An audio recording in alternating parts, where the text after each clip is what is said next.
Long gone are the days of waiting to be seen in a doctor's office only to have that awkward conversation with your healthcare provider. Wisp gives you access to sexual and reproductive healthcare from the comfort of your home.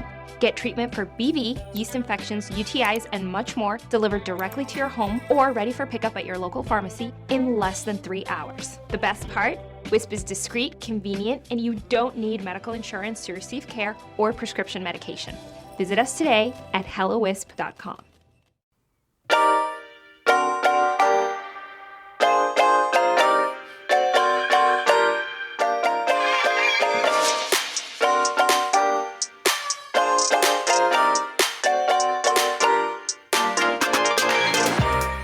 Welcome to the RuPaul's Drag Race Recap Show for Season 17, Episode 3, titled Monopulence. My name is Joe Batanz, and I am joined, as always, by one super derogatory co-host. From Bravo, Bravo, effing Bravo, please say...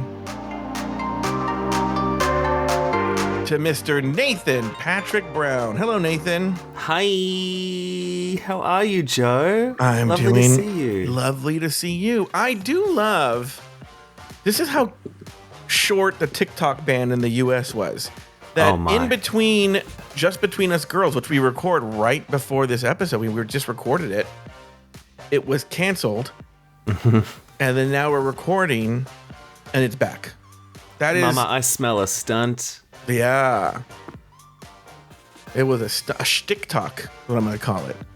Anyway, but if you want to hear that just between us girls, go over to patreon.com/afterthoughtmedia and join at the executive tier level and above to get that content. But there's other ways that you can get it.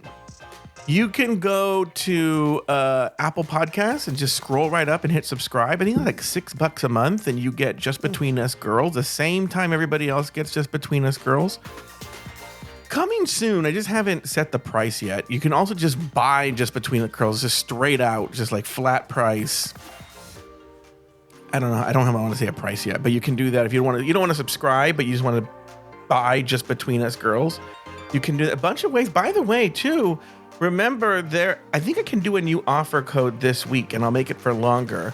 So to get 30% off executive tier, go to look in the show notes. But also, you can always just try a free week of executive or exclusive tier. Check it out. See what's going on. We're doing a lot of stuff over there. You can do that. All of that at patreon.com/afterthoughtmedia. Join us over there. But let's actually talk to my pal Nathan Brown right here. Now, Nathan, I was going to tell you before the show started, I've been so busy that I received the Mr. Blackstone stuff, but I have not had a chance to listen to it. And the reason I think that's important is one, Taylor the Latte Boy messaged me recently and was actually very flattering. He was like, I'm loving the content. I love recap. I love Alaska Thoughts. I love Just Between Us Girls. You're hitting it out of the ballpark every single episode. I'm crying, laughing. You know, it's a whole thing, right? He goes, and then he says, this episode was horrible. This is episode 3, right? He wrote out horrible. And he goes, I can't wait to hear what Mr. Blackstone has to say about the looks. Now, here's the thing. And I don't know if you've picked up on this, Nathan. I don't get the sense that Mr. Blackstone likes any of the looks ever. There is a certain edge to his tone that indicates that he's not a fan of anybody. No, himself. And he's very vicious, but I kind of like that. It harkens back to, like the old gays, I imagine, of like the 60s or the 50s. Yes. Who are in the closet and bitter about it. Yes. Do they get, it's like the boys in the band, but how they were really like just really cunty and mean and bitchy. Yeah. It's 100% what it is. And we just have to get used to it. On where's my phone? Is it still in here? Oh, it might still be in my every day when I come home from work, I throw my Apple Watch, keys, wallet, and phone into a UV light box. Mm-hmm. And I desanitize it because I work at a place that has a lot of germs. And so, but it's funny, I saved a picture. I was on Instagram, and I literally got a picture of, I think this came up with Robert, but like, I don't know if you know this, but Mr. Blackstone had a very famous lawsuit against this guy, Mr. Blackwell. I don't know who Mr. Blackwell is. So let me get my phone here because I actually saved that. I thought it was weird. Like, whoever talks about Mr. Blackwell anymore? People talk about Mr. Blackstone. Oh, talk of the town. Yeah, but no one ever talks about Mr. Blackstone. And then how funny that just on tonight, on my Instagram, there was some sort of 80s gay thing, and they showed a picture of the Advocate, and they had Mr. Blackstone on it. That's exactly what I picture him to look like. Mr. Blackwell. I'm sorry, this is Mr. Blackwell. No, yeah, this is Mr. Blackstone that we're talking. No, this is Mr. Blackwell. But this is what you picture Mr. Blackstone to look like too? Mm-hmm. Oh, interesting. Yeah, it is weird. Anyway, Nathan, how are you? How's everything going in your world? So good, thanks, Joe. Mm-hmm. So good. Just thriving. Oh, really?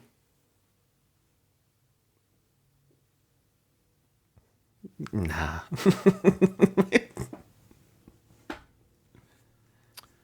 So, we're going to take a break right now. And, guys, on Just Between Us Girls, I want you to know that I apologized to Nathan for my cunty comment last week.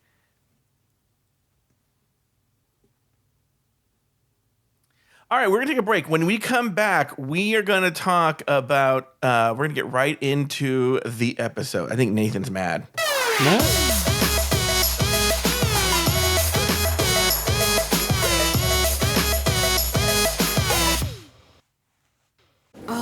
I'm not switching my team to some fancy work platform that somehow knows exactly how we work. And its AI features are literally saving us hours every day. We're big fans. And just like that, teams all around the world are falling for Monday.com. With intuitive design, seamless AI capabilities, and custom workflows, it's the work platform your team will instantly click with. Head to Monday.com, the first work platform you'll love to use. What does every USAA member have in common? Family. We're one big family who supports the military community and their eligible families. And if you, your parent, or spouse served, you could join our family and save big on auto insurance. Visit USAA.com/join today to check your eligibility. Membership eligibility and product restrictions apply and are subject to change. USAA means United Services Automobile Association and its affiliates, San Antonio, Texas. Talk about stepping up. Bang! Bang! It's time to level up your game. Introducing the all-new ESPN app. All of ESPN, all in one place. Your home for the most live sports and the best championship moments. The electricity is palpable. Step up your game with no annual contract required. It's the ultimate fan experience.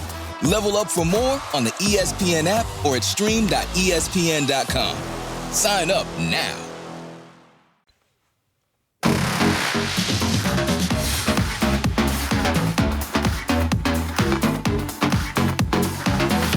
And we are back. This week, the girls play a mini game of messed up Monopoly, and on the runway, the category is Monopulence. That's a portmanteau of Monopoly and opulence. In the end, Sam Starr was named the winner of the challenge, while Lucky Stars and Joella were placed in the bottom two. After a lip-sync battle for their lives, Joella was told, "Shantae, you stay," while Lucky Stars was asked to sashay away. Nathan Patrick Brown, were the right two queens in the bottom, and did the right person win the lip sync? Yeah, I do think the bottom two was correct. And as far as the lip sync goes, I think they were evenly matched, but I feel like Joella did a few moves that I haven't seen before, whereas Lucky Stars sort of just did all the same moves that I've seen before. But I really wish Lucky would have won. I think she had a bit more of a unique outlook, or her drag was a bit more unique than Joella's. But at the end of the day, Joella's here for another couple of days or two, like, you know, a week or two, and we'll just see what happens. This, okay, it's. I have an opinion on the entire episode, but this is not what the question is, and I have to obey my own rules. Hell yeah. This lip sync was a mess. In the best possible way. Oh, in a good way. In a good way. It was just a mess.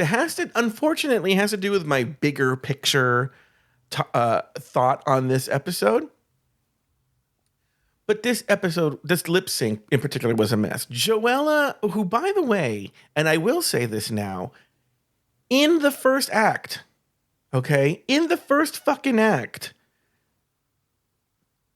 came for Hormona Lisa and basically made fun of Hormona Lisa for her lip sync, and said that if she were to ever lip sync, she would not do it like Hormona Lisa. And I would say Joella's lip sync was pretty much almost as bad. One thing I will say is, so there's a part, I actually watched Untucked this week because I had seen on Reddit that Untucked had some fireworks. Okay, so I watched Untucked.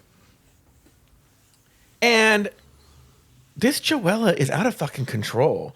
And luckily there were people on Reddit and again, this is a better conversation with Robert. So I'm going to tell you something. Rulaska Thoughts is going to be very good this week. I'm going to keep it close to my vest. Why? Play it close to my vest. Why? But Rulaska Thoughts is going to be very good this week. I already have a lot of topics that I want to discuss in depth. But there's also a few little surprises as well. So everybody gets Rulaska Thoughts. Everybody gets the whole fucking thing. So wait for Rulaska Thoughts. But this is a topic that I will discuss now, but Robert will have more to say. Well, what I found out was on Reddit is Joella's calling herself an LA girl, but she's really a Palm Springs drag queen. Oh. And here's the thing. Yes, the further you get from Los Angeles and California, Palm Springs just becomes enveloped into the greater Los Angeles area. But if you live here, it really isn't, okay? It's about from the heart of Los Angeles with no traffic, a 2-hour drive with no traffic, okay? And there's going to be traffic. And there's going to be traffic. And so you're looking at a 2-hour drive just from Los Angeles, okay? And it's just a different culture. It's a different vibe. It's a lot of old gays, where gays go to retire. Especially LA gays. Now, there are a lot of drag queens that work out there and live out there. There's a variety of reasons why. We're not going to get into now. But it does mean something that Joella is calling herself an LA girl, and she's really a Palm Springs girl. And that explains so much. Well, so you much. can never trust a Katy Perry fan. And I think that's what it comes down to.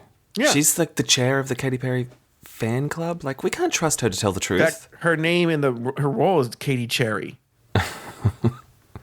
And it's really sad. So I just thought the lip sync was, look, we are very appropriately getting rid of the correct people along the way. Lucky Stars wouldn't have been long for this world, you know, especially based on that lip sync. And in other words, yeah, she does these avant-garde looks and they're kind of cool, but how long? You're not going to be able to do avant-garde looks the whole time. This isn't Dragula. Exactly. And as much as I would have preferred to have seen Lucky Stars for another week, at least Joella's going to be messy. We haven't gotten into my total opinion, but I will say the right two queens were in the bottom, and I will say the right person went home. Joella's going to give us better TV. Yes. Lucky Stars was actually her biggest sin. She wasn't good television. If she was good television, they probably would have booted this Joella, if I'm being honest. Okay. All right. Well, at this point, now people who are on the public feed, as you know, I think I was very proud of myself. Very, very proud of myself last week. Good curation last week. It's gonna come up. I don't know what's gonna happen yet, but I'm gonna curate some of the better moments from the episode and put them up so you get like a sort of feeling of a full episode. But the full episode you can get at patreon.com/afterthoughtmedia. And coming up pretty soon, especially on an important one like what is this, Snatch Game or whatever, you'll be able to buy the individual episode. Oh. Yeah, you can buy. Does anybody really want to buy this individual episode? But with important ones where important things happen, you will be able to buy that individual episode. That way you're like, oh, I don't need to subscribe, but I can buy this one episode. All right, so at this point, we're going to say goodbye, and we will see you in a little bit. Okay, they're gone. Just between us girls. Just between us girls, I know. All right, let's jump into it. After the last episode, the girls complain about the fact that no one was eliminated. Later, Lana Jarre calls out Joella for her criticism during Untucked. Meanwhile, Joella gets mad at Hormona's criticism during the episode. The next day, the girls enter the workroom ready for the next challenge before RuPaul enters the workroom to introduce this week's mini challenge. The queens pull Monopoly cards and make or lose money depending on the card. The card they draw also determines the color team they will be on for this week's maxi challenge, which is the queens must design and create an outfit from scratch using only the materials they gather from the table of textiles that correspond with their Monopoly color. Nathan Patrick Brown, let's start with that opening teaser, and you can give whatever opinion you want here, but do you have any big thoughts on this after the almost elimination that happened? I just agree with Corey King. I want to see it dwindle. Let's see people leave. Other than that, this wasn't that interesting. Unless I'm misremembering, did anything stand out for you in this moment? Yeah, I've honestly stay here. But before I get into it, I want to say my comment on the whole episode. Okay? I love this fucking episode. Wow. I loved it, and I'll tell you why. And I'm not the only one that feels that way. I was actually kind of surprised because I was like, oh, I have this great talking point for the recap, and then I saw the same sentiment echoed on Reddit. This episode, in structure and content, was giving us old school RuPaul's Drag Race. Because here's the sort of weird, insulting thing about it has to do with the cast and also the production of the episode. But if you take the elements of this episode, then what you realize is, oh, this is an old school episode. You had an after the lip sync that had some drama. You had what I think is a fun mini challenge. You had what do they call those challenges where they create shit? But, a design challenge. Design, yeah. They had a runway where the designs, even from the ones who say they were good, were okay at best, right? So in other words, everything that Taylor... Now, here's where Reddit got it wrong. On Reddit, the people were saying, oh, yeah, this is giving season 5, season 6 vibes. I'm like, no, absolutely not. No. This is giving season 2, maybe some season 3, season 4 vibes, right? Early, they know the show, but they're still a mess, right? And I'm starting to see, so it's still a blob of characters. That part has not changed. But the very fact that they're so young means they're not that good. And so they think they're good at Drag Race, but they're not. And so it has that same sort of skill level that you would get on a season 2, a season 3-ish. Unfortunately, season 3 had some very strong people on it too. There's no one that's that strong here, right? Mm-hmm. And so, and I know Robert will say, how dare, because I said season 2, which is his favorite season. But I'm talking about the quality of the episode, everything. Everybody wants old school Drag Race. And this, even down to the lip sync of the Paula Abdul song, this was a 2010 episode of RuPaul's Drag Race. Every element was. And for that reason, and I'm going to go on to another point, but for that reason is why I love the episode. It's exactly what I wanted. It was drama, which is what I love. Look, here's the deal. Am I a super big fan of drag? Nah. I'm a super big fan of television. right? And can I push back on you a little bit on Push that back on point? whatever you want. It is jumping ahead, but I think the most exciting part of this episode happened off camera. And that's what I don't like about this episode. I don't think it was well produced. Like, when those queens leave that workroom, put them on fucking ice. I don't want to be told the next day, oh, Lexi Love went off on Hormona Lisa, and I just have to imagine it. It's like, no, bitch, give me that drama. Feed that to Well, me. maybe they just disobeyed, or maybe they found out later. But we'll address this later. There are some developments there. What people may or may not know what you're talking about. Oh no, they know what you're talking about in the episode, but there's more to the story. But which is so funny because to me, the old school Drag Race and dramatic moment was on your nerve, just straight up fucking stealing Jules Sparkle's like trimming. That bit I did like. Yeah, guys, there was like, if you think about every segment on this show, there was something that you would have seen on like a season 2 or 3 or 4 episode of RuPaul's Drag Race. It was camp. I live. I sound like Robert, but it's true. Okay, so let's talk about this. Now we're gonna go to the next topic. I don't know what I was thinking. And let me tell you this. I was going to say this on the top of the show. This is something Robert would point out, but Nathan, maybe you can. What is something that I always say every season ad nauseum to the point that it probably annoys you in the audience? You can name other things, but I know one thing. Well, there's the story about going to the finale. No. Things about dice. No, I've never talked about that. What I'm going to say is that when I say I call balls and strikes. Yeah, you do. I call balls and strikes, and that's why I like this episode. And I call balls and strikes on any given Friday. My opinion can change. This week, I fucking love Hormona Lisa. I love her, and not as a drag queen. Not as a drag queen, but as a reality television show character. She is a fucking mess. She's giving us Serena Cha-Cha. She's giving us I went to art school. I see that. She's giving us all that wonderful, and she's drawing the cast together against her. I love the messiness. I love, and this is where this comes into this moment. Remember I said that this is a kind of person that I'd want to bully. That has not changed. But there is a kid that I hated so much in high school. And he was a big fucking nerd. And everyone knew he was so famous that even kids at other schools knew about what a nerd he was. Okay? Oh. But this is what Hormona Lisa reminds me of. You would think, you're thinking right now, Nathan, oh, this poor kid, and blah, blah, blah, yada, yada, yada. No, this is where Hormona Lisa comes in.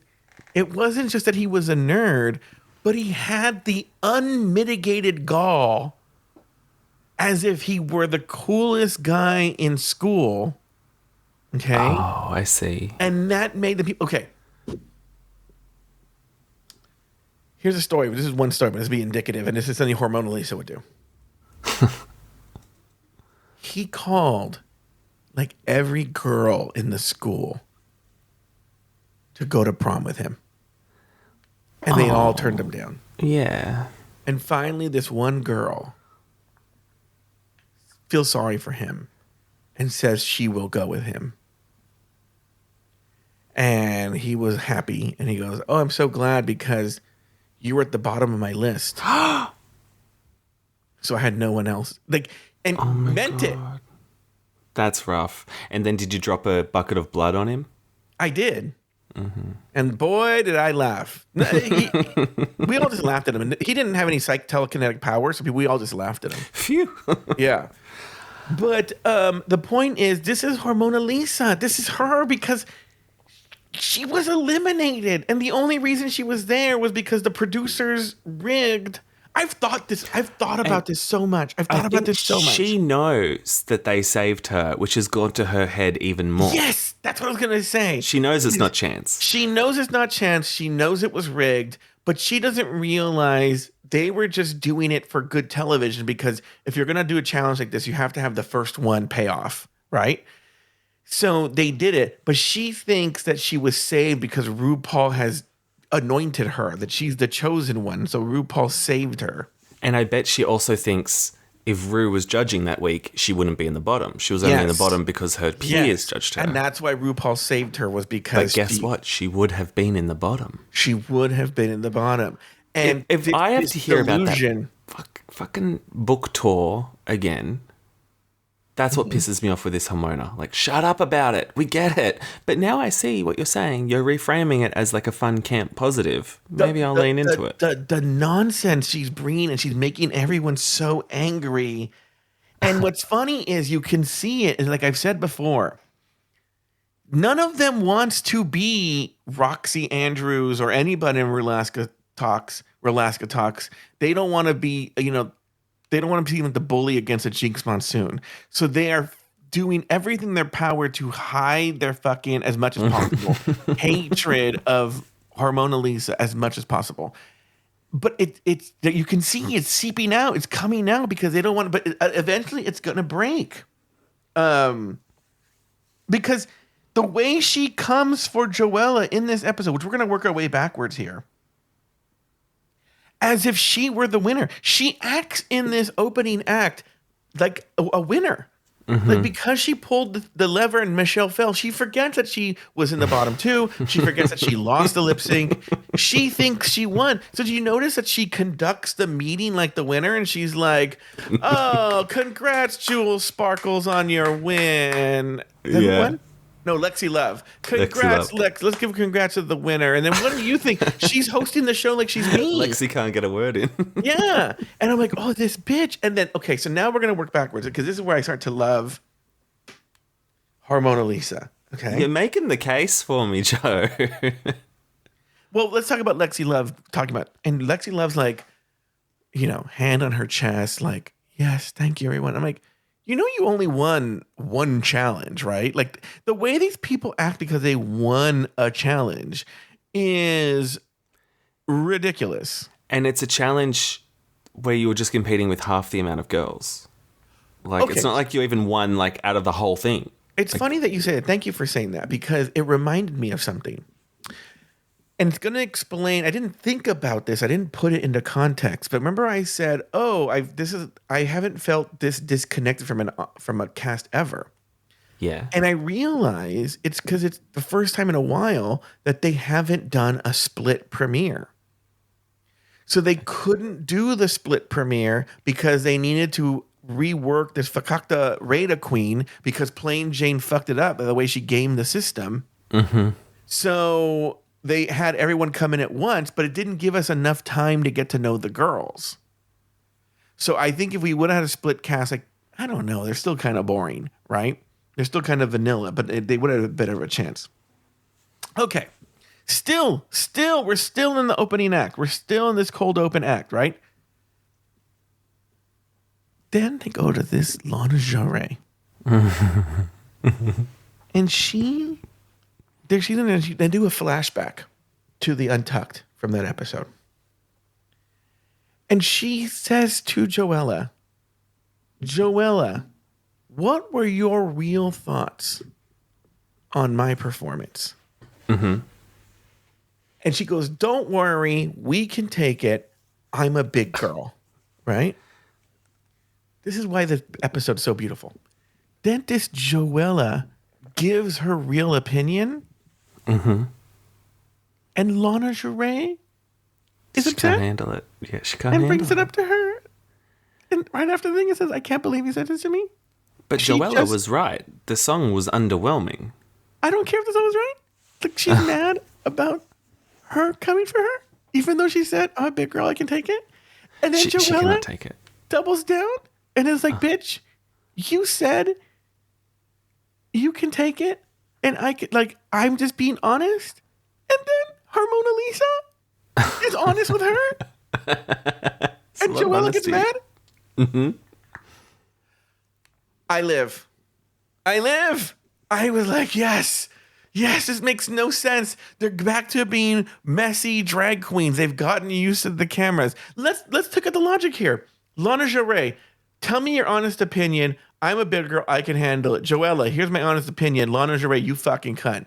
Joella's like, why are you calling me a fucking cunt? I just gave my honest opinion. If you can't handle an honest opinion, you shouldn't be here. Hormona Lisa, here's my honest opinion. Joella, you're a fucking cunt. And then Joella says, I can't beautiful. wait to be in the bottom two with you. And I'm thinking, Yes. it'll happen. You just sealed your fate. She says, you don't move that much. I'm like, I don't think this Joella's going to be able to move. Who does Joella think she is? And is it this episode or on Untucked where Joella says she's an icon in the LA drag scene? Yeah, I think she says that in Untucked. We're calling bullshit on that, I assume. Yeah. Are you going to ask Robert that? No. I will, but I don't think that's what people have brought up on Reddit is that, and then she is known in the Palm Springs scene, but she's known as like whatever. She's just everywhere, you know? Yeah. All right. How about this mini challenge? What did you think of this mini challenge? Well, I love Monopoly. It's like... Oh, you do? I didn't know that. My favorite. Like, as a kid, I would want to play it all the time, and it would be hard for me to... And you play the whole thing? You don't, like, give up or something like that, or stop? Well, no. Well, it'd be hard for me to find people to actually play with, and then once I'd con them into playing with me, they'd be, like, sick of my cheating and stuff. So, you cheat? Of course. It's Monopoly. That's part of the game. So I was like, yay, Monopoly. And I do think it was a fun way for them to pull out their selections. But at the end of the day, I realized it's just a fucking color challenge. It's just like, here's a color, go design something. And I'm like, well, that's boring. It's funny how you say this. So Parker Brothers actually has an official Monopoly iPhone app, which I bought. Right? I'm like, oh, I'll play Monopoly against the computer or something like that. Or my friends. None of my friends want to play Monopoly at all, so why would they want to play on an app? But you can play against the computer. And I stopped playing it because I realized easy, medium, and hard really just describe the levels to which the computer will cheat. Like, how much will the computer just straight up cheat? And that's how they do easy, medium, and hard. Because the computer cheats. Like, when you start winning, all of a sudden you go to jail, you know, or... I played Mario Party last night with my sister, and we had two of the characters on as a computer, and the amount of riggery with them getting bonus stars, it was outrageous. It's crazy. I loved this mini challenge. It was rigged as fuck, and I love seeing the beauty of the riggery of this mini challenge, where clearly there was a stack of cards. The queens were put in a particular order. They just took the top card, and it told them what to do, and it was exactly designed how they wanted it to go, and it went exactly the way they wanted it to go. Of course, Hormona Lisa gets the Tennessee where she's from. Of course, they put the two boring queens in the beginning so that they're not going to be matter at all. And then, they had, the more interesting one, pull boardwalk, and it was just all done correctly. But it was pointless. Like, it didn't matter if you had boardwalk or one of the cheaper properties. Like, at the end of the day, it's just you're doing blue, you're doing yellow. But if you think about it, it's a very clever way for them to rig who's in what teams. Yeah, but there weren't teams. But there were. There were just three bitches with the same amount of colors. Like, yes, but then they could spread out where the good sewers were and all that. Okay. I think it was really well designed. I was thinking for a game that comes in a box, they weren't thinking outside the box. They should. I wonder if that exists already as a game where it's just like a deck building game. This I don't know if I described it right. But. Well, there is a card game Monopoly Go, I think it is. And that's Monopoly Deal. And it's sort of like, you got to build properties in your hand and then you do trades and shit. It's quite fun. All right. And then we're going to go to the Maxi Challenge. All right, let's move on. Here we go. In the workroom, the girls get to work on the Maxi Challenge. Joella doesn't sew. Lexi Love will try to go outside of the box. Jules will rush some ruching. Sam Starr learned how to sew from his grandma. Arietti chooses to give her look some Latin flavor. And finally, Acacia helps Joella out with some sewing. After the break, RuPaul entered the workroom for some table visits. Lydia explains the origin of her butthole. Anya knows how to work a sewing machine but has never sewn. Meanwhile, Lucky also reveals that she cannot sew. Finally, RuPaul drops a bombshell when she leaves behind a book that details exactly how everyone voted on the Rated Queen. Later, the girls pore over the details and duke it out in the workroom over their placement. All right, let's start with that workroom first before we go to the table visits. Any thoughts on the workroom there? Nathan? Oh, this Joella's a fucking idiot. Like, imagine on season 17 coming in unapologetic about not knowing how to sew. Like, what an idiot. For LA's premier drag queen, she's really rough around the edges, I think. Not to sound like one of the judges, but like, how is it 17 seasons in and you don't know how to fucking sew? And like, I don't think she can use the excuse being like, oh, I just pay designers because like what you brought isn't that good. Yeah. Well, we've only seen one thing, right? Two things. What have we seen? Well, she does a lot of bodysuits, right? I don't know. I just don't think she's. I don't think she's smart. I don't think she's pretty. I don't think she's a lot of things. Like when Ru is saying this looks fugly, change it, and she's like, you know what, I'm going to stick to my guns. It's like, what? In what world? Did this happen? When? At the table visits. We're not there yet. Yeah, but she's still an idiot. Okay. Any other thoughts on this workroom moment? Well, what else happens there? The girl, Joella doesn't sew. Lexi Love will try to go outside the box. Jewel, there's not much that happens in the workroom. Oh, yeah. Lexi got very excited about that bolt of fabric idea that she had. Like, she was like, I fucking got it. I've got it. And yeah, it was cool. I don't think it was that good. So, I want to make an announcement. I think I had said on Meet the Queens or something, oh, this Sam Starr is cute. Or maybe I did. I don't know if I did. He is not cute. Talk about a fucking queen that knows her angles, man. Like, now that we're seeing her in the flesh, like moving around, she looks really weird. You know, I dated a guy named Aiden, and he does not like twinks at all, despite the alarming fact that he used to be one, at least. I'm not sure. I don't know what he looks like right now. Right? Maybe he's not a twink anymore. But maybe he went through twink death. I don't know. But he always described twinks as looking like gremlins to him. He thought they looked like gremlins. Oh. Sam Starr sort of embodies that. He looks like a fucking weird ass, like, what was the name of that the monster, the little the Precious from Lord of the Rings? Gollum. He looks like Gollum. I'm not even joking. He looks like Gollum. And I was like, oh, he's not cute at all. That's all I have for the workroom. Okay, now Nathan, let's go to the table visits. RuPaul talks to the queens. Okay, well, I loved that Ru is just calling Lydia Butthole. Like, that's just her new name. I love that. Okay.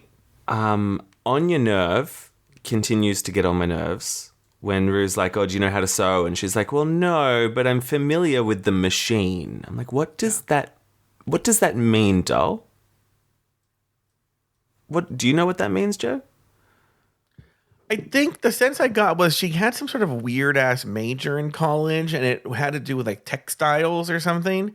And so that, in other words, she was familiar with how the machine worked because of what she majored in, but she'd actually never really used one to any great length. I find that suspicious. I think that makes it more egregious. You know, it'd be like, do you know how to swim? And I was like, no, but I was a lifeguard and I did used to clean pools for a living. And you're like, yes, why didn't you then learn how to swim? I think she does sew. Not well, but I think she knows she doesn't sew that well. So she said she's never sewn before, just so she can be like, oh, look at me. Look what I've done without sewing. Mm-hmm. With just a concept of the sewing machine.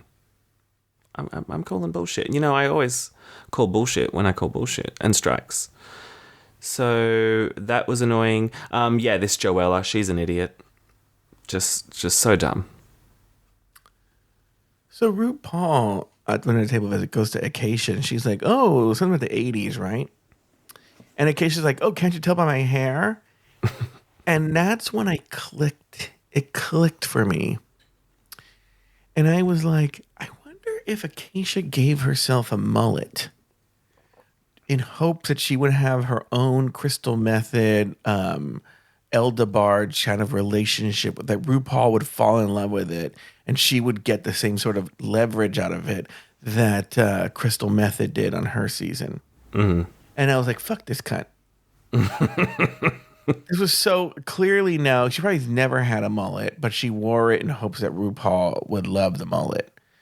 And this being the first table visit, her first attempts to see it, and she just already worked it in. I'm like, oh, this is interesting. And Ru didn't give a fuck. No, Ru was like, well, I don't care. Whatever.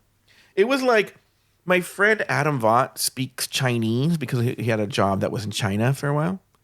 And so he was here for a visit on Christmas vacation. Now, by the way, he's spoken many languages, Spanish, Japanese, and he's the whitest white guy that ever lived in the white world, right? So when we've gone to like Japanese restaurants and he speaks Japanese, Nathan, they lose their motherfucking minds, right? Yeah. So I'm like, okay, I want to see him do this. And I go to this Chinese restaurant that's super like, I'm the only ever there. I'm the only non-Chinese person there, and they only speak in Chinese. I take him there. Adam Vaught orders in Chinese. Okay? These people could not have given a shit. And did they like bring out a fork? No. And say, Oh, to me.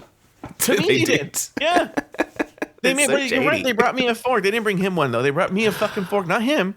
No, okay. But he spoke to them in Chinese, and I was expecting like a tear to come down the woman's eyes. She was like, no, she just full on had a conversation with him in Chinese and moved on with it. She did not give a shit. And I was thinking about it, but how many fucking nerdy ass white guys go into this Chinese it'd be all restaurant the time. speaking Chinese, thinking people, and they're like, I don't care. Mm-hmm. Right? I don't care. I wrote, but I don't know why. I think this week the story producers stepped their pussies up. I don't know why that pertains to the table visits, but it's what I have. And so, like I said, at the end of the table visits, RuPaul takes a book out and she drops it and she says, basically, these are the Rata Queen results. And the girls rush for it and they start, going through it. Nathan, did you have any thoughts on that? Well, I was really excited about it. When I saw the preview last week, I was like, yes, the receipts, fuck yeah. Like, I thought it would be quite the gag. But everyone, I feel, voted quite appropriately, apart from Lana and Ariete with their alliance. I didn't have many other surprises. Yeah, there's some good moments with how the queens took that. Like with Anya, obviously thinking that she must have been in the top and then realizing that no, people rated her quite low. But other than that, like, I wasn't getting drama out of it. And I wonder how much of it was manufactured. How much, I mean, since all of them voted, how are you getting mad for how other people voted?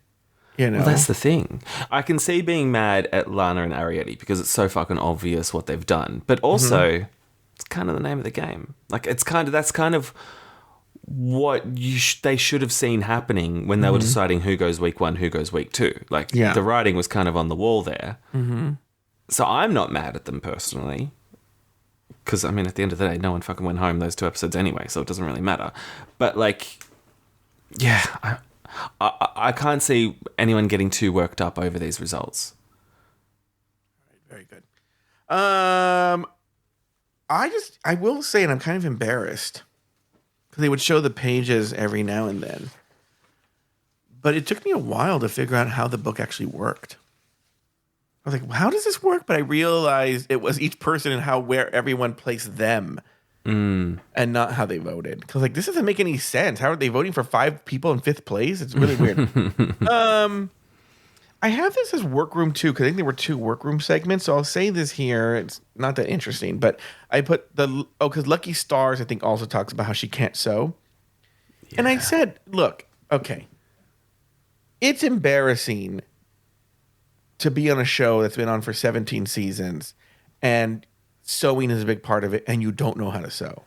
That said, if it's this big of a problem, why the fuck are you casting people who can't sew? They want people to be bad at it. I understand that, but it's still stupid. I don't like it. Well, she should have not chosen this moment to not do one of her big, like, cardboard face creations. It's like, do a bad dress, wear the dress you've got, but, like, embellish it with some personality up top, do your thing, and then sort of hope you get safe that way. Yeah, I don't think I think the thing is she doesn't really have the skill set to do that. All right, it's elimination day and the girls get ready for the runway. Hormona strips the rhinestones off her outfit after Lexi Love calls her out for using her own materials. Jules and Ariette declare their end of the makeup table as Chismosa Corner. Lucky wants nothing more than to make her family back home proud of her. Finally, Jules and Anya Nerve go toe-to-toe over Anya's use of materials that Jules had designated for herself. Nathan Patrick Brown, any big thoughts on this elimination day? Yeah, we've got to talk about Jules and Anya and the trim. So, like, first up, I thought Jules was being very personable this episode. I was really liking her when she was just like ruching away and giving advice. I was like, oh, she knows what she's talking about. She seems cool. And then when she realized Anya took her trim, she was like, I'm not going to make a fucking moment of it now, but tomorrow, trust and believe, I'm going to be bitching about her while she's 2 doors down at the mirror, well within earshot. So I appreciated that. And then this Anya just came up with like 4 different excuses and her story kept changing every time she spoke. Mm-hmm. And it just made me hate her much more than I already hate her. But at the same time, I was like, this is a good fight. This is what I'm talking about. This is the kind of like, we haven't seen this in a long time where Anya has I'm using this phrase again, unmitigated gall to take, after asking for it, to take the trimming. And then I think usually a more sophisticated or savvy queen would apologize or do something, right? But she doesn't. She actually doubles, triples, and quadruples down, comes up with, I don't even think I would say excuses. They're more like, yeah, I fucking did it. She owns it. And she's like, get over it. Well, it changes so wildly. So she starts by saying, oh, I should have asked. And then Jules is like, well, you did ask. And I said no. And then she goes, well, it's not yours to claim. And then she's disputing like ownership over the trim. And she's saying, oh, I thought you weren't using it. And then she goes, well, no, I told you I was using it. And she goes, well, I'm not going to ask for something that I need. I'm just going to take it. And I'm like, but you did ask. And she told you. And so she just like kept changing whenever Jules came back at her. It was actually very kind of clever, but it was a definitely an interesting word thing where she was like, well, you're already a good designer and your dress is fierce enough. I need all the help I can get. And Jules was giving her fashion advice. She's the one that said you need to do some embellishments. It's but don't touch my trim. Yeah, it's super, super dumb and not smart. And it's also, Anya should have hoped that she was just safe. But no, she was in the top. And I kind of was hoping that she was going to win so that it would ruffle some feathers. Mm-hmm. And because I thought she did look good. She turned it out. The trim was actually like amazing trim. Like it really tied the whole thing together. Yeah. But Jules, you gotta learn, babe. Keep your trim within your own eyesight, like at all times. Let's also talk about the other big moment on this elimination day, which is Hormona Lisa having to rip all the rhinestones off of her outfit because Lexi Love called out that she used her own stuff.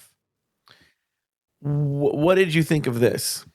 Well, this is what I think was the greatest letdown of the episode, that we have to be told secondhand what happened. I was like, just like, if Lexi's telling this to a producer, being like, hey, she's using stones, can the producer not just be like, hey, go make a big deal of it in the workroom in the morning? Like, let's have some fun. Let's have a scene here.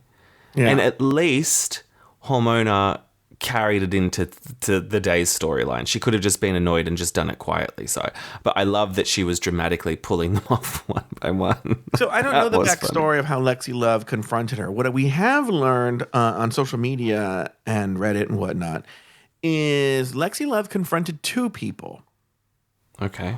She confronted Hormona Lisa and Susie Toot, who did the same thing. Okay. Oh, okay.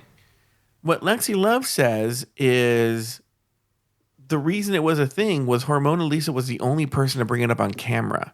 Susie Toot never brought it up on camera, so therefore it wasn't part of the story. She just quietly took them off her outfit.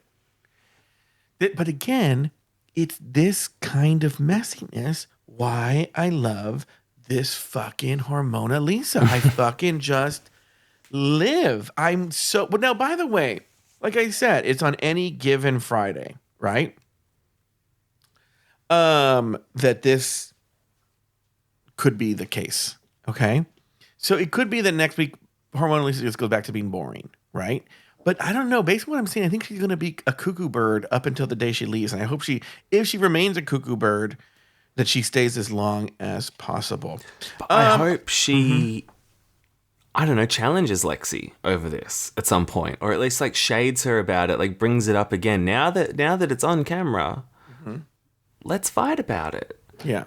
I hate, like, they do this on Housewives all the time. And it's like, as soon as the fighting is about something that happened off camera, like, my interest just plummets. Because I need this happening. What I know about Drag Race is they're pretty good about this. So there could have been some drama that why did that even happen? Because they would want that on camera. I don't think this is the fault of Drag Race. Something happened. The girls broke some sort of rule. Yeah. I think it's what happened. All right, this is the point that I'm sort of like now, like, I don't know if dreading is the right word, but it's time for their looks. Okay. I get scared. Like, I'm legitimately nervous. Who knows what he's going to say? I don't know what he's going to say, but and this week is the first week is going to be like usual, which is, it's actually 6 looks this week. The first 2 episodes, because of the strangeness of the episodes, were only 3, but now we have 6, and I'm a little nervous. All right, here we go. The first one, he did the tops and he did the bottoms. Okay, and so here's Arietti. We'll start with the top. Okay. Arietti came down the runway dripping in a fiery sequined red gown that screamed drama. And we all know how much those Latinos love to scream. Oh. See, I was like nodding along, being like, yeah, he's making some good points, and then he has to throw in his weird little racism thing, yeah. The silhouette was regal yet seductive, with oversized puff sleeves, a plunging neckline, and a daring slit that flirted with every step. Okay. Topping it all off was an avant-garde headpiece made of interlocking hoops, like the crown of a Monopoly queen who owns all the hotels. Darling, she's serving Leona Helmsley only the little people pay taxes realness. And boy, was that bitch right. I haven't paid my taxes since 1983. What? Aye. No, why do you throw in the aye? And why would you admit that on the air that you haven't paid taxes? Do we need to tip off the IRS? If he keeps up with this shit, I'm going to tip off the IRS, yeah. Any thoughts Are you offended by what he's said? Well, no, not so far. You know what? He's not bad. I mean, well, look, Latinos love to scream and they love drama. And if he didn't pay his taxes, that's on him. I didn't understand why he went aye at the end. That was a little weird, but okay. Well, I'll take it, though. People have said worse about Latinos. Yeah. Well, I thought Arietti, looked great. She looked great. I might have even had her in the... I probably would have given her the win. I might have given her the win. Aye. Yeah. Yeah. All right, here we go. Next up, we have Anya Nerve. Anya Nerve strutted in a floor-length emerald green gown that oozed money, but not hers, if you catch my drift. All right. This bitch stole... He's already started. I guess he watches the episode. He doesn't like Anya, I can tell. So this bitch stole is what he just said. The runway the same way she stole Jules's jewels. The look was encrusted with intricate gold trimmings, perfectly placed to scream wealth and theft. Just like those thugs that do smash and grabs at the malls. What? Oh. With a high slit, sharp shoulder pads, and the audacity to wear the evidence of her crime on her sleeve, Anya didn't just serve opulence, she served looting the charred dreams of the Palisades rubble couture. What? Oh, wow. Not looting the charred remains of the palace. But you know what? Still, I'm being honest. I think he could have been worse. Oh, yeah. He could have been a lot worse. He's very topical. Yeah. I mean, she did steal the stuff. She did. Like, that's undeniable. I mean, I don't know why he was making comparisons to smash and grabs and whatnot, but okay. Yeah, I thought Anya looked good. Like, you could tell the garment wasn't as polished as the rest of them, but she did sell it. She knows how to sell a fucking garment. She's gonna... She fights that argument, I think, in Untucked, and I'm like, well, she is right. They were eating it up because... she sold the concept of monopulence, which a lot of them didn't. They just did colours. So, props to her. Okay. All right, let's go to Sam Starr next, who actually ended up winning. He's probably going to tear her to shreds. He's been mean to everybody. I'm worried. Yeah, me too. Sam Starr sashayed down the runway in a royal blue gown that screamed Park Place privilege. All right. Tailored to perfection. And it wasn't just the gown that was giving privilege. Her beautiful white skin and gorgeous Aryan features were on. Wait. Okay, now we're going to a very uncomfortable place. It's getting weird up in here. Mr. Blackstone, man. On full display. Now, let's talk about that dress. Let's not pretend Grandma stitched it from the beyond. Okay. The look featured a dramatic high collar, an over-the-top train that dragged like it was carrying generational plantation wealth. Oh my God. The jeweled accents had tried their best to convince us she's old money. Sure, the judges gagged, but honestly, the real star was Grandma's ghost doing the heavy lifting. Okay. All ghosts are white. Wait. That came out of nowhere. Why did he say it like it's a catchphrase that everyone knows?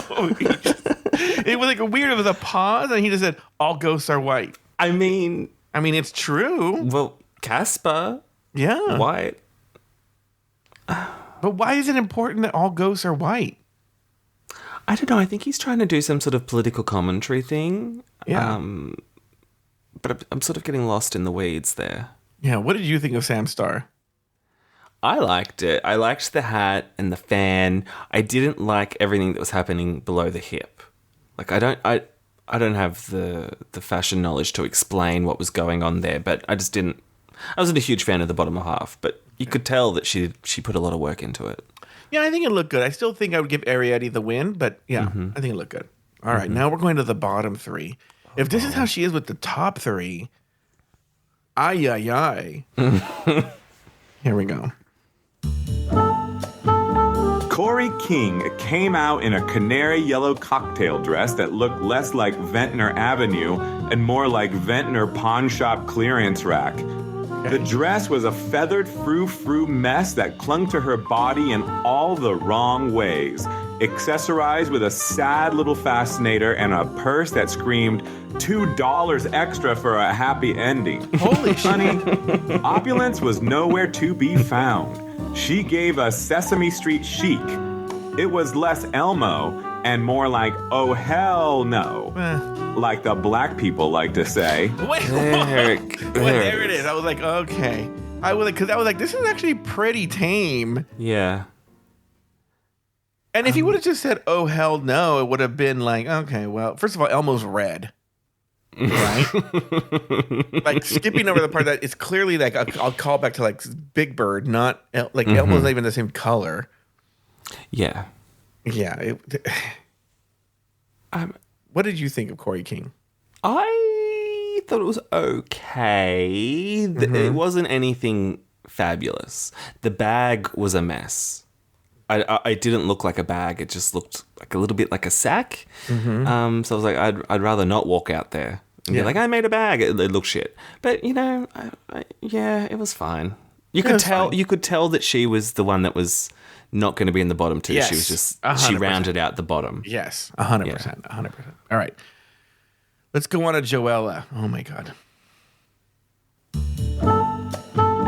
Joella graced the stage in what can only be described as a hot, glued Emerald City tragedy. And nobody in all of Oz is ever going to bring my vomit down. Oh, God. The bodysuit looked like it was cobbled together from leftover Mardi Gras beads with jagged edges that could cut a girl like Ted Bundy on a drunken bender. Okay, wait. First of all, Keg Bundy. Who the fuck? Okay, I think he's on a drunken bender. I think he meant Ted Bundy. Oh, I was thinking Peg Bundy. No, I was thinking, no, he said Ted Bundy, I think, and he called him Keg Bump. I think Mr. Blackstone's an alcoholic. That could be an iconic drag He name. just called him Keg Bumby. Keg Bumby. Okay. And, you know what? I also think he might be a little racist. Do you think? Yeah. Here we go. As for that limp satin cape, it was giving last-minute prom queen trying to hide the cum stains. What? Isn't it ironic that her people like to say, "Ah, so," but then this bitch can't sew? Oh.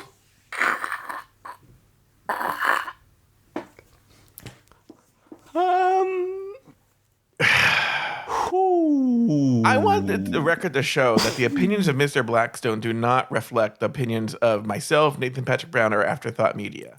Yeah, laughter is not endorsement. Yeah. But he's wicked, man. He's wicked. he's fucked in the head. And yet, his fashion critiques are quite correct. Yeah.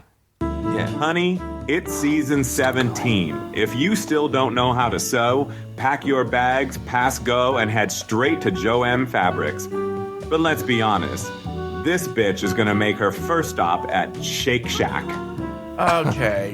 What? You didn't have to attack her weight. Now he's body shaming. Yeah.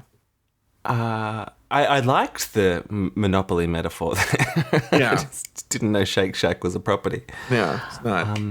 Wow. What did you think of Joella? Oh, it was terrible. Like, the goal to come out in that bodysuit after Ru said that that's not going to work. Like, that's just fucking outrageous. Yeah. And that cape thing, it just didn't make sense. No, it's not good. It was not good. All right. Well, we have finally the person who went home, Lucky Stars. I don't even know what she's going to say. Here we go. Lucky Stars tried to shine in an orange satin gown that aimed for glamour, but crash landed somewhere between closeted corset cosplay and go fuck yourself. What? The bodice looked like it was held together by sheer desperation and double-sided tape, while the high-low skirt revealed white tights that screamed, "I'm a stupid bitch who doesn't know what the fuck she's doing." Known for avant-garde brilliance, she traded her edge for a misguided attempt at old Hollywood, which succeeded because this dress looked like a huge dumpster fire. She should thank her lucky stars I wasn't there to straight up kick this bitch in her cunt. Okay, he is literally, I'm not even being funny. I'm going to have a talk with him. He's violent. He's getting violent and racist. And honestly, though, if I'm being honest, right? I don't like it. I mean, I am going to have a talk with him. But he is sort of giving like an actual representation of privileged white older gay men. And fuck, I'd rather listen to him than Christian talk about looks. So, keep him. God. All right. Keep Here we him. go. Here we go. I don't think Lucky Stars looked that great. Like, even the wig was lifeless. Like, she wasn't selling the garment. No. Poor bitch. No, she knew it. Yeah, because she even said, like, I couldn't, something about her smiling, right? Or like the smile didn't work or something. I don't remember what it was she was saying, but it was weird. Did you think that the way they put them in the bottom and the tops, like they wanted like a nice mix of the colors? Do you think they did that on 100%. purpose? And I think that's exactly why they picked the colors that way for the teams. They kind of had an idea how people would do. Right. All right, well, let's bring back my girls. All right, well, we're back. Back on the main stage, Sam Star was named the winner of the challenge, while Lucky Stars and Joella were placed in the bottom two, forcing them to face off in a lip-sync battle for their lives. The song, The Way That You Love Me by Paula Abdul. In the end, Joella lived to see another day, while Lucky Stars was asked to sashay away. Nathan Patrick Brown, and by the way, Lucky did attempt the badonkadunk, but failed, right? Nathan Patrick Brown, any final thoughts on the episode? I love the sound effect for the no dunk. Like, I can't remember what it was, but it was like a I just think that was fun. I look forward to hearing that every week. But at least she got a trip to Vegas. So I guess all the girls are getting trips to Vegas. Yes, that sounds good. That's something. Yeah. So eventually, Keisha was complaining that she didn't get a trip to Vegas, but she'll get her trip to Vegas. Sooner rather than later. But when Hormona Lisa goes home, is she going to get 2 trips to Vegas? That would be pretty funny. Any other final thoughts? Let me look at my notes here. Nope. Let me look at my notes. Is there any? No, I can't all my thoughts. All right. Well, that's going to do it for this week's episode of RuPaul's Drag Race Recap. Be sure to join us next weekend, every week, as we continue to discuss, dissect, and deconstruct each brand new episode of RuPaul's Drag Race Season 17. So, for Nathan Patrick Brown and myself. Are you using that trim?